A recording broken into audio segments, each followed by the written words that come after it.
A diplomat wakes up at 3 a.m. hearing a piercing sound. By morning, she can't remember her own name. It started in Havana, late 2016. American embassy staff began reporting something they couldn't quite name, a sound high-pitched, grinding, almost mechanical. Not everyone heard it, but those who did, they woke up with headaches that wouldn't break, memory gaps, vertigo, some couldn't walk a straight line. Let's rewind, you're a State Department official. You took this posting because it was prestigious. Cold War thaw right, opening doors. Then one night, your inner ear feels like it's being torn apart. You go to the doctor. They find nothing. You know what you heard. You know something happened, but the tests come back clean. By 2017, the State Department had documented over 24 cases. Not just in Cuba, Canada's embassy too. Diplomats, intelligence officers, their families, all reporting similar symptoms: hearing loss, cognitive decline. Some couldn't finish sentences mid-conversation. This wasn't paranoia. It was documented, official, real. So what was causing it? The theories started immediately. Russia, a sonic weapon, a directed acoustic device that could target individuals without being detected. Why? To destabilize U.S. intelligence operations, to punish the embassy for sanctions, to send a message: we can hurt you and you won't even know it's us. But here's where it gets complicated. The U.S. government launched investigations. The FBI, the State Department, the National Academies of Sciences, they looked for evidence of a weapon. They found nothing conclusive, no physical device, no electromagnetic signature, no acoustic evidence that matched a known weapon technology.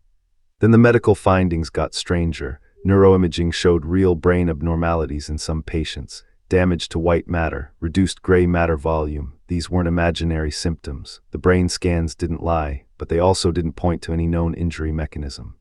So the question became, if it's not a weapon, what is it? Some researchers proposed mass psychogenic illness, shared delusion. One person reports symptoms, others hear about it, and suddenly they're experiencing the same thing.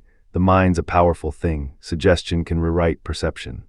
But the victims pushed back hard. They weren't crazy. They had neurological damage, real, measurable, documented. Dismissing them as hysterical was insulting. And frankly, it didn't explain the specificity. Why these exact people? Why this exact location? Why these particular symptoms? Then came another theory. Ultrasonic weapons do exist, not as science fiction, as real prototypes developed by various governments. They can cause disorientation, hearing damage, cognitive issues. Directed infrasound can trigger panic, vertigo, even organ damage. The technology's decades old, classified but real. But here's the catch: if someone used an acoustic weapon against you, diplomats, there'd be traces, acoustic forensics, acoustic signatures. The sound waves would leave patterns, and yet in case after case, investigators found ambiguity, unexplained sounds, sure, but nothing that definitively matched a weapon. By 2021, the picture got even messier. New cases emerged in Vienna, Washington, D.C., and beyond, but in this matters, many could be explained by known causes: carbon monoxide poisoning, pesticide exposure, electromagnetic interference from nearby equipment. Not all Havana cases, but enough to muddy the waters.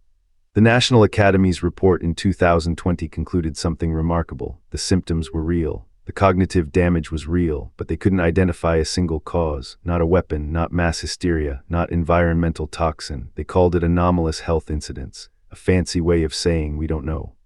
What would you do if this happened to you? You suffer real neurological damage. Doctors can't explain it. Your government investigates but finds no smoking gun. Your career's in jeopardy. Your memory's shot, and the world thinks you're either lying or crazy. The most recent evidence from 2023 and beyond shifted slightly. Some researchers proposed pulsed radiofrequency energy as a culprit, not quite a weapon, but environmental electromagnetic exposure. Plausible, testable, but still speculative. Here's what we know for certain: people got sick, their brains changed, something caused it. Whether it was a weapon, environmental exposure, a combination of factors, or something we haven't imagined yet, that remains genuinely unknown. The Havana Syndrome sits in that uncomfortable space where evidence meets mystery. Not debunked, not confirmed, just unresolved, and for the people living with its effects, that ambiguity is its own kind of torture. The investigation continues. New cases still emerge, and somewhere, someone's waking up at 3 a.m. hearing a sound nobody else can explain. The question isn't just what caused Havana Syndrome, it's whether we'll ever have the courage to admit when we simply don't know. Subscribe, we cover the cases that stay unsolved, the mystery science hasn't cracked yet.